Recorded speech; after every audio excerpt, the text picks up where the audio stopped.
মানুষকে কুকুর কামড়ানোর ঘটনা নতুন কিছু নয়। কুকুর কামড়ালে মানুষ টিকা নেয়, কিন্তু কুকুরটা কি কখনো জেল খাটে? শুনতে মজার লাগলেও পার্শ্ববর্তী একটি দেশে এখন ঠিক এমনই আইন চালু হয়েছে। বাংলাদেশে প্রতিদিনই অনেক মানুষ বেওয়ারিশ কুকুরের কামড়ে আহত হন।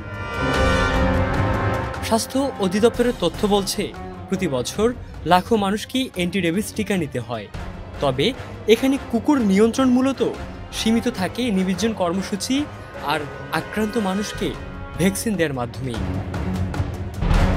অন্যদিকে ভারতের উত্তরপ্রদেশ সরকার এনেছে এক অভিনব আইন, যেখানে প্রথমবার যদি কোনো কুকুর অকারণে পথচারীকে কামড়ায়, শেকড় থেকে শিখরে তাকে জীবাণুমুক্ত ও নির্বীজন করে 10 দিন পর্যবেক্ষণে রাখা হবে।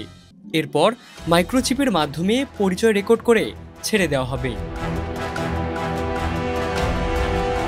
তবে দ্বিতীয়বার একই কুকুর অকারণে কামড়ালে তাকে আজীবন প্রাণী কেন্দ্রে বন্দি রাখা হবে, একবারে যাবজ্জীবন কারাদণ্ড।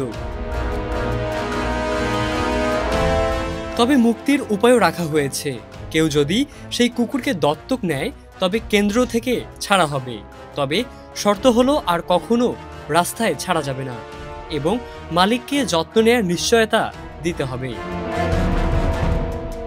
বাংলাদেশ যেখানে এখনো কুকুর নিয়ন্ত্রণ ভ্যাকসিন আর নির্বীজনে সীমাবদ্ধ, সেখানে পার্শ্ববর্তী এই দেশের ব্যতিক্রমী আইন বোঝায় মানুষ ও প্রাণীর সহাবস্থানে কড়া বিধানও কার্যকর হতে পারে। ইবনে সাইদ অঙ্কুর, চ্যানেল আই।